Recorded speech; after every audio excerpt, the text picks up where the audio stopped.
আসসালামু আলাইকুম everyone, today's video is so interesting, so don't skip this video. আজকের ভিডিওতে শেয়ার করব হুট করে প্ল্যান করে কিভাবে প্ল্যানকে সাকসেসফুল করা যায়। সো যারা মেসে থাকে তারা এই বিষয়ে খুব বেশি ভালো করেই জানে, অনেক দিন আগে থেকে কোনো প্ল্যান করা থাকলে সেই প্ল্যান কখনো সাকসেসফুল হয় না। সো গাইজ, আজকে আমরা প্ল্যান করেছিলাম যে আজকে বিরিয়ানি রান্না করব, আর হচ্ছে আপনার সাথে ডিম থাকবে, পোলাও থাকবে, বিরিয়ানি যেরকম থাকে সেটাই প্লেটার থাকবে আজকে। সো ফার্স্টে আমরা সব কিছু অ্যারেঞ্জমেন্ট করে নিলাম, বাজার সদাই করে, তারপরে কাটাকুটি ঝামেলা শেষ করে এই তো আমি রান্না করব আজকে। সো আজকের রান্নাটা কেমন হয়, কিভাবে হয়, সব কিছু ইন ডিটেলসে থাকছে। তো সবাই ভিডিওটা দেখেন, কেউ স্কিপ করবেন না। তো এখানে আমি ম্যারিনেট করে নিচ্ছি। ফার্স্ট অফ অল ম্যারিনেট করে নিচ্ছি, এখানে রেগুলার যে মশলাগুলো আছে এগুলাই দিয়ে ম্যারিনেট করব, কারণ এটাকে হচ্ছে রোস্ট করব। তো এটাকে রোস্ট ফার্স্টে করে দেন হচ্ছে এটাকে একটু তরকারি টাইপের করবো আর কি, একটু চিকেন কারি দেন হচ্ছে এই যে দেখতে পাচ্ছেন সবার কিন্তু তোড়জোড় শুরু হয়ে গিয়েছে, যে যার মতো করে কাজ করতে নেমে পড়েছে। আমি একদিকে ম্যারিনেট করছি, আরেকজন হচ্ছে পোলাও রান্না করার জন্য ব্যস্ত হয়ে পড়েছে, অন্যদিকে মশলা টশলা সব কিছু অ্যারেঞ্জমেন্ট করার জন্য একদম সবাই কোমরে গামছা বেঁধে একদম রেডি হয়ে পড়েছে। সো যাই হোক, এই যে দেখতে পাচ্ছেন এখানে কিন্তু ডিম সিদ্ধ দেওয়া হয়ে গেছে অলরেডি। ডিম সিদ্ধগুলো সেরে ওইটা রেখে দিয়েছি এক সাইডে। দেন হচ্ছে আমি এক এক করে ম্যারিনেট করা মাংসগুলো 10 মিনিটের মতো রেখে দেন হচ্ছে আমি এটাকে ভাজি করে নিচ্ছি হালকা করে। প্যানে হালকা একটু তেল দিচ্ছি, দেন হচ্ছে আরেকটু তেল দিচ্ছি। দেওয়ার পর আমি একটু ভালো করে নিয়ে নেব, একদম কড়া করব না, মিডিয়াম রাখবো, যাতে করে ভিতরে মাংসর মশলাগুলা ঢুকে আর কি। সো যাই হোক, এই তো দেখতে পাচ্ছেন খুব সুন্দর করেই হয়ে গেছে। অন্যদিকে কিন্তু পোলাওটাও হয়ে আসছে। সো এই যে এখন তেল দিয়ে দিব।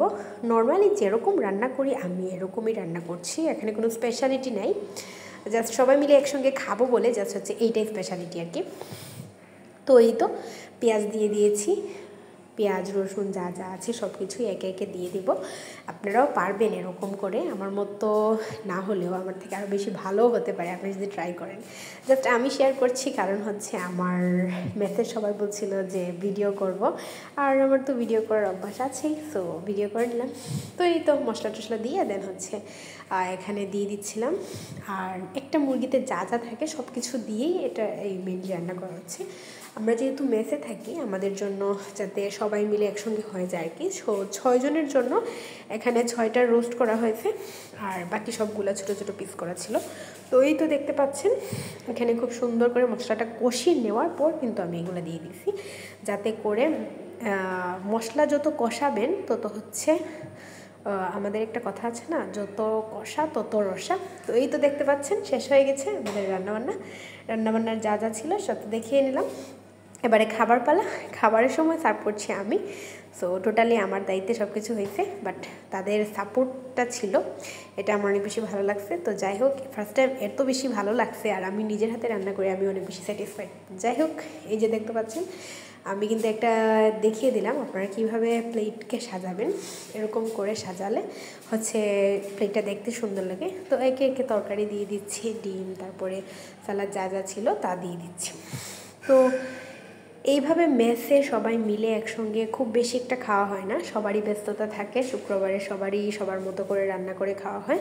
বাট হুট করে প্ল্যান করে আসলে প্ল্যানকে সাকসেসফুল করলে বা সবাই একসাথে খেলে সেটার মহব্বত বাড়ে, আল্লাহ বরকত দিয়ে দেন। তো সবাই চেষ্টা করবেন যারা মেসে থাকেন ফ্যামিলির মতো করে থাকতে, কারণ মেস ছাড়াও এটাও আপনার একটা ফ্যামিলি। তো ফ্যামিলির মতো করে যদি একটু থাকেন, কয় বছর আর 2 বছর 3 বছর, তারপর তো চলেই যাচ্ছেন, তাই না? এটা তো আর আপনার সারা জীবনের জন্য না, বাট ওই যে কয়েকটা বছর এখানে থাকলেন ওইটা মনে থাকবে আপনার। সবসময় ভাববেন যে এই সময়টা আমার এরকম করে পার করেছি, এতগুলো মানুষের সাথে এরকম সম্পর্ক ছিল, সারা জীবন এটা নিয়ে বয়ে থাকতে হবে। তো সবার সঙ্গে ভালো ব্যবহার করুন, সবাইকে নিয়ে আনন্দ করে কাটান সময়টাকে। তো এই তো এটাই আমার মেসেজ আপনাদের জন্য। আর আমার ভিডিওটা কেমন লেগেছে সেটা অবশ্যই কমেন্ট করে জানাবেন। এই ছিল আজকের ভিডিও। আল্লাহ হাফেজ, আসসালামু আলাইকুম, টাটা।